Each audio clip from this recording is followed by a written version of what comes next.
Hello and welcome to the program. I'm Joke Rogers here in Lagos. We begin in Chad, where the opposition leader has filed an appeal with the country's Constitutional Council to challenge preliminary results of the May 6 presidential election. In social media posts, Success Masra shared a copy of a receipt showing that documents had been filed with the council. Preliminary results showed President Mohamed Deby won with just over 61% of the vote, while the runner-up, Mr. Masra, had slightly over 18.5%. The Prime Minister of Chad's transitional government had claimed victory shortly before the announcement and alleged that election results were being manipulated. In South Africa, the death toll from the George building collapse has reached 32, with the recovery of 8 more victims on Tuesday. Currently, 13 are receiving medical care in hospitals. Even after a week, the cause of this devastating incident remains elusive, prompting ongoing rescue efforts and investigations by Western Cape authorities. Is continuing as fast as possible and as careful as possible, but hopefully and we believe there's a possibility that there could be more lives down there. In the meantime, the Premier of Western Cape Province says he will not give up hope of pulling more survivors from the rubble of the 5-story building that collapsed in the city of George 8 days ago. Alan Wind says the rescue operation is proceeding layer by layer to ensure the safety of anyone still trapped. No one has been rescued since Saturday, although Mr. Wind says past experience from earthquakes demonstrated that people could survive under rubble for extended periods of time. Let's get updates on this. Joining us now is Innocent Semosa, our South Africa correspondent. Innocent, great to see you today under not very pleasant circumstances, I'm afraid.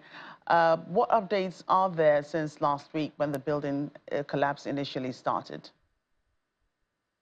Well, good evening to you and our viewers. It's good to see you, like you rightly put, under difficult circumstances. It has been a somber moment for many seconds here.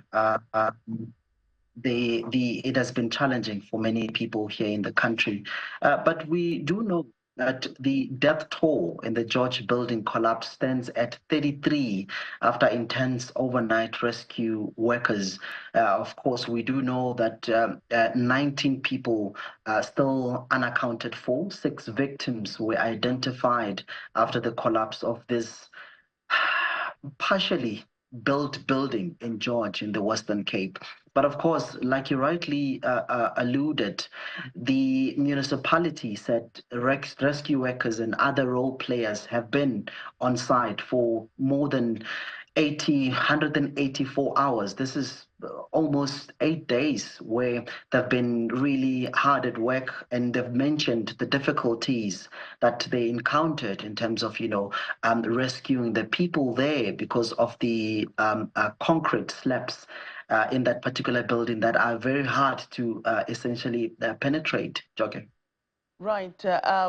Latest reports, right up until this program started, said 32 people are now known to have died. You just updated that. You said 33, which means another body has been pulled out in the last couple of minutes. Give us an update on the people that are still missing. How many more?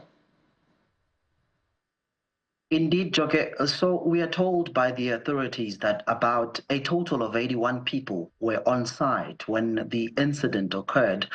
To date, 61 have been rescued and recovered, of which 33 are deceased, and of course 12 are hospitalized. This is the number that they're speculating, but when you calculate the numbers, it does seem as though we still left around 25 people who are still trapped under there. And like you rightly said, the minister said, the mayor rather, said that he's not going to give up. But I don't know whether or not we should still call it rescue because it has been a long time, and you would know that it's difficult conditions. It's dark, there's dust, there's no space, there's no water. These are very, very difficult, circumstances. But we can only hope. We don't want to lose hope, but we can only hope that perhaps there's still survivors. But I can tell you now that the chances are very, very, very much slim. Right. Have you seen a situation like this before in South Africa, where, as the mayor of Western Cape did rightly, hope that people could survive for extended periods of time? Has there been any situation where rescue efforts went on for more than a week and survivors were still found in this kind of incident? Not at all, not at all, Joke. I guess that's why this situation, this incident has received a lot of attention from international media, because it has never happened. I guess it caught them by surprise, particularly the Western Cape government. It does seem as though they don't have much equipment in dealing with this particular issue, given the time that they spend there trying to rescue the people there. It has never happened, but we also heard, Joke, that the people that were on site, some of them are from Zimbabwe, some are from Mozambique, and of course Malawi. And there are reports that some of them they are undocumented foreigners. So, which is now becoming a challenge in terms of repatriating the bodies. But the mayor there, he has called for the people who might have knowledge with regards to the people that were working there to come and basically identify them, identify the bodies, so that they can really, connect them with their loved ones. But also, Joke, I think it could have been worse, given the fact that the building was supposed to be a residential building. Now imagine if the building was occupied, and here we're speaking about families, I would imagine kids. It could have been worse, but the number, of course, it's not to say the lives that were lost don't matter, but I guess it could have been worse if the building was essentially occupied. Choke. And you just mentioned 3 countries there that their nationalities were probably involved: Zimbabwe, Mozambique, and Malawi. Families are being called on to identify their loved ones, for those who have been pulled out, and that both people that are in hospital and those that that are just bodies pulled out. So, have those governments said anything about this incident that the nationals are involved in? No, we have not heard anything from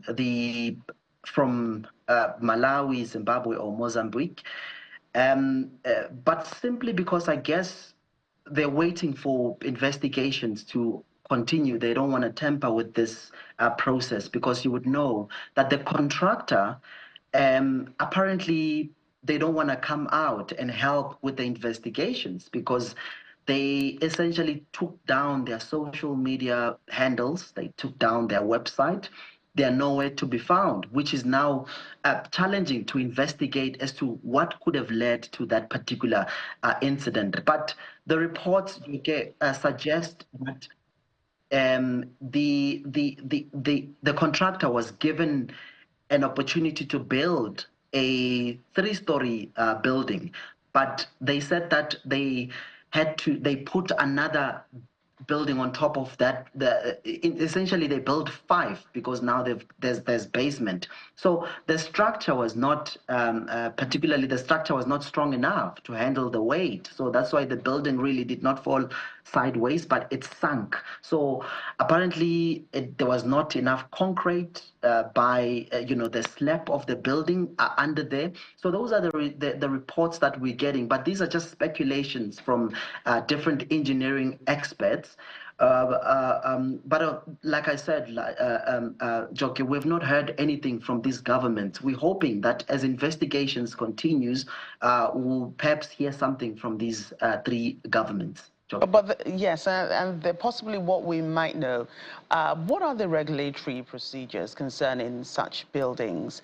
Africa usually has, some kind of plight when it comes to buildings. Buildings are not safe when they're going up. Even when they're completed, they come down.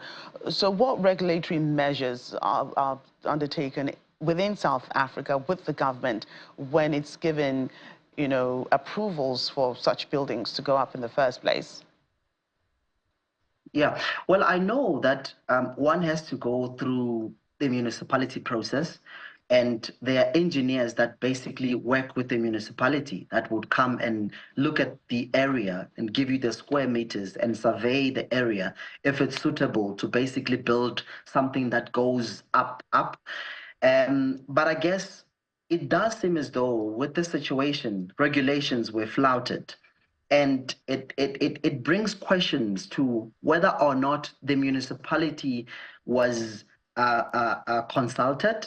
And if they were consulted, who approved for that building to be 5 stories when it was supposed to be 4? So those are the questions that we ask ourselves. But we need to also bear in mind, Joke, that there is an issue of corruption where a contractor would flout some regulations and maybe give an official a brown envelope to basically pass him to basically build a particular structure. But from the regulation side in South Africa, I do know that you have to consult with the municipality. The municipality must give you a go-ahead, and they should give you square meters as to how much you're going to build there. And if it's a residential area, do you have evacuation procedures in place in case of fire or in case of emergency? So those are the things that they look at. But I guess with this building, there were many things that were really overlooked because just before I conclude, Joke, there were when someone was working there was explaining who survived, they said that there was essentially a lady that was working there. In fact, they were even mixing a cement with a bucket. So that just tells you that these people who were building there, it was, they were not qualified or trained properly to build that kind of a building. Given the fact that, of course, some of them, you would put it as a cheap labor because some of those people are undocumented foreigners, so they cannot complain about the money that the contractor is giving them. So that is why I'm saying there are many regulations here that they were flouted. Hence, we see the company or the contractor taking down their social media handles and, of course, their website, Joke. Right. Innocent, thank you for this update. Our South Africa correspondent, Innocent Simusa. Thank you so much, colleague. A group of Sudanese volunteers have launched a medical project called Free Pharmacy. It's an initiative inside the Al Now Hospital in Omdurman to provide free of charge medicines to patients. Sudanese patients queuing and waiting to receive free medicines from the pharmacy in the Al Now Hospital in Omdurman as workers discuss prescriptions with them. This is the brainchild of a group of volunteers to help the Sudanese people in need of medical aid, even as the war in the country rages on. The Al Now Hospital has been closed since the start of the war, but the neighborhood and some resistance committees, as well as the volunteers, agreed to resume operations at the hospital. We posted on social media that we needed doctors, nurses, and pharmacists to work with us at the hospital. Ever since, we have been providing the necessary services for patients and those wounded amid the deteriorating humanitarian conditions as a result of the war. According to Muamin Ahmed, there is a huge demand for medications, and the workers and volunteers work for almost 24 hours a day. Sometimes we distribute 100 boxes of some types of medicine, such as Samizon antibiotics. In some cases, we can't pay for the supplied medicines until the end of the month. We work in shifts of almost 24 hours. We closed the pharmacy before dawn and reopened it at 9 a.m. More than 30 volunteers are involved in this initiative. Some of them handle emergency cases and provide directions to patients. Sudan has been through challenging conditions since fighting broke out between the army and the paramilitary rapid support forces. According to the United Nations, 14,000 people have been killed in the ongoing war.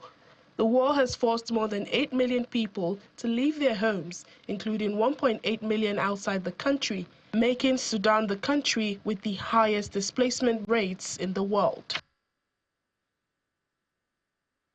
Elsewhere, the U.S. Embassy in Tanzania is closed for 2 days because of an internet outage affecting several East African countries. The embassy said in a post on X, formerly Twitter, that due to degraded network service nationwide, the embassy will remain closed to the public. All consular appointments for Tuesday and Wednesday have been cancelled and rescheduled to a later date. The embassy will, however, remain accessible for visa collections and for handling emergency cases involving American citizens. The internet outage has persisted since Sunday morning, causing poor connectivity in Tanzania, Kenya, Rwanda, and Uganda. The patchy service is said to be as a result of faults in the undersea cables that connect the East African region to the rest of the world through South Africa. The Mozambican government is working with authorities in Moscow to investigate the circumstances surrounding the death of the Russian ambassador Alexander Surikov. Local media reports that 68-year-old Mr. Surikov was found dead on Saturday night at his official residence in the Mozambican capital, Maputo. The cause of his death remains unknown. President Felipe Nyusi said Mr. Sorikov's death has left a huge void, describing him as a dedicated diplomat with exceptional qualities. He was appointed to the position in 2017. And the Niger Republic has responded to the Republic of Benin's blockade of its oil exports amid ongoing tensions between both countries. Niger's Prime Minister Ali Zain says his country is keeping the border with Benin closed despite the historical millennial ties between their nations, claiming Benin Republic authorities had violated agreements regarding their joint oil pipeline. According to Mr. Zain, more than a dozen agreements were signed to ensure that no incident or opportunity would prevent the objective of creating the pipeline, but all the agreements have been violated by the Beninois authorities. The 2,000-kilometer pipeline developed and operated by the China National Petroleum Corporation links the Agadem oil fields to Benin's port. However, Benin Republic says that it will not allow Niger to use its port to export crude oil unless it reopens the land border between them to Beninese goods. And Taiwan believes that Nigeria has the potential to develop its technology and boost bilateral trade between both countries. This was part of the conversation at the Nigeria-Taiwan Business Forum held in Lagos. The Director General of NASIMA, Mr. Olushola Obadimu, who attended the event, is asking that policies are more focused to suit this purpose.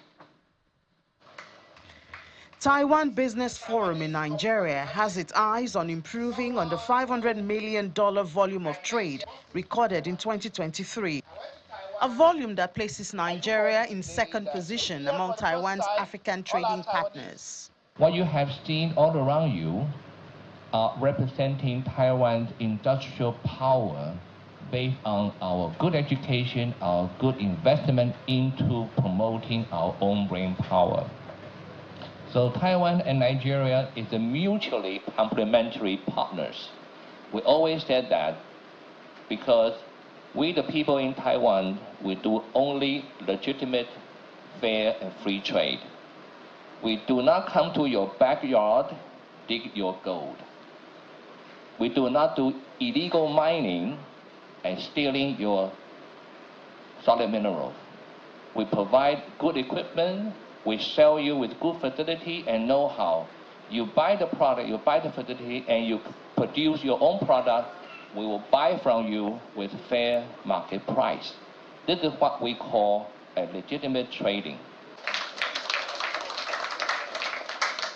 Many lessons which Nigeria can learn from Taiwan abound, and participants, including the Director General of NASIMA, has this on his mind. Around 1960, together with these Far Eastern countries, we were about the same thing economically.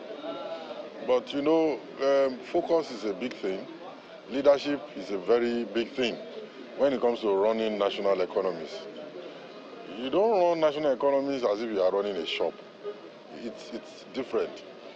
And we've got to develop to a point where we've got to have our long-term goals set, that people, whoever comes to power, can still see that goal and key into it. Apart from the lessons to be learned from the survival of Taiwan economy in the face of natural disasters, Nigeria seeks to acquire skills in technology, which has made Taiwan a major exporter of machinery to the United States, Nigeria, and other countries. Staying in Nigeria, 2 students from the Bamidele Olumilua University of Education, Science and Technology in Ekiti State, southwest of the country, have been expelled after a video showing them bullying a fellow student went viral. Authorities of the school in Ikere-Ekiti say the decision to rusticate both students is final. The Deputy Vice Chancellor, Mrs. Veronica Makinde, revealed that no amount of pressure from the parents could influence the decision of the institution. This is Bamidele Olumilua University of Education, Science and Technology, situated in Ikere-Ekiti in Ekiti State, southwest Nigeria.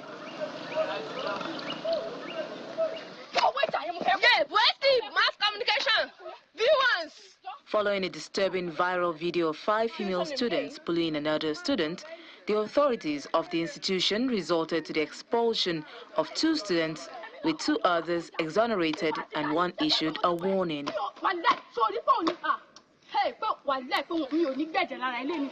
For the Deputy Vice Chancellor, the safety and security of all students remain a priority, and its decision to take action is final. Immediately we received that video. The first thing we had to do is to send their case to the Student Disciplinary Committee. They met on Monday. The incident happened on Sunday. The Student Disciplinary Committee, they met on Monday, and the students were dismissed. That is Precious Bolaji, the lady who held that cane, who actually bullied the other person. Then she had an accomplice, that is in person of Genesis Osaru. She was the one who was supplying the cane, and the 2 of them have been dismissed. They are no longer our students. This is the way leading to the private hostel outside the university's campus where the incident took place. The student union president also criticizes the act. So immediately they released the video on their departmental group. Someone pasted it to my DM immediately, one of their students, that this was a video disseminated to their group, and it's involved as seen everywhere, an assault and a bullying form of a fellow student by a student on campus. So that was how I got the information. Immediately I called their class governor, I called the university authority, the university management, and we disseminated the information to them, the school security. They stood up immediately, but we could not take any action that very night because it was late. But immediately around 6:30, 7 o'clock a.m. on Monday morning, I drove from my house down to the location where the scene, where the incident happened. So I fetched out the beater, the BT, the videographer, the cane supplier, and the people involved in the assault. The university authorities say it condemns in strong terms any form of violence or misconduct and hopes that its decision serves as a deterrent to others.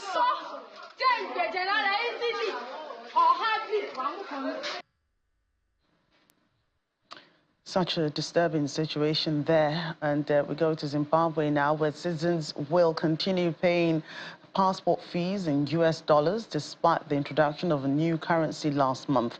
The Deputy Finance Minister, David Manangwa, made this known, saying that there is a pre-existing agreement between the government and the Lithuanian passport printing company, Garsu Pasolis, for the passport fees to be charged in dollars. Zimbabwe introduced a new gold-backed currency called ZiG.